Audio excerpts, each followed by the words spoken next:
It has been more than 16 years since a civilian working for the Navy was charged with passing secrets to Israel.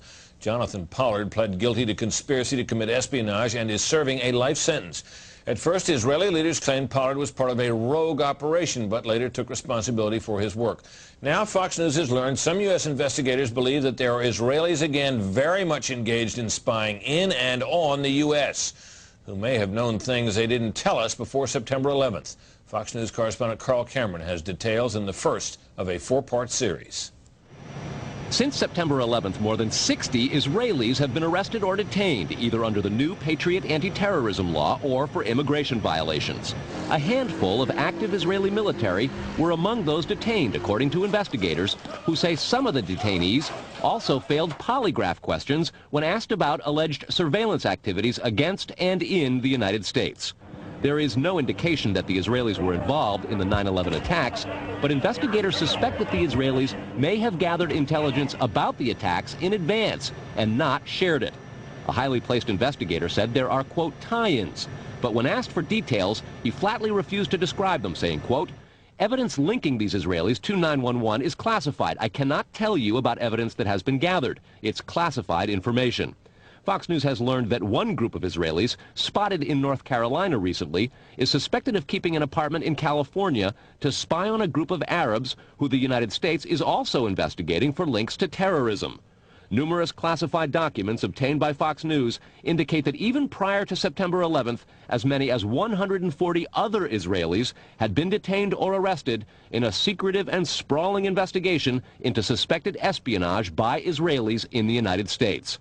Investigators from numerous government agencies are part of a working group that's been compiling evidence since the mid-90s.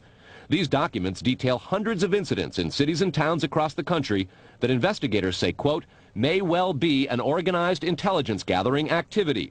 The first part of the investigation focuses on Israelis who say they are art students from the University of Jerusalem and Bezalel Academy.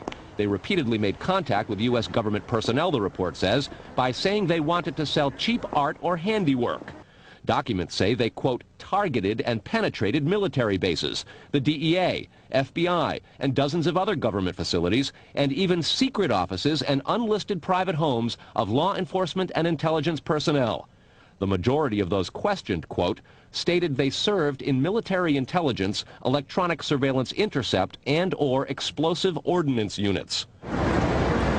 Another part of the investigation has resulted in the detention and arrests of dozens of Israelis at American Mall kiosks, where they've been selling toys called Puzzle Car and Zoomcopter. Investigators suspect a front. Shortly after the New York Times and Washington Post reported the Israeli detentions last month, the carts began vanishing. Zoomcopter's webpage says, we are aware of the situation caused by thousands of mall carts being closed at the last minute. This in no way reflects the quality of the toy or its saleability. The problem lies in the operator's business policies. Why would Israelis spy in and on the U.S.? A General Accounting Office investigation referred to Israel as Country A and said, quote, according to a U.S. intelligence agency, the government of Country A conducts the most aggressive espionage operation against the U.S. of any U.S. ally. A defense intelligence report said Israel has a voracious appetite for information and, quote, the Israelis are motivated by strong survival instincts which dictate every facet of their political and economic policies. It aggressively collects military and industrial technology, and the U.S. is a high priority target.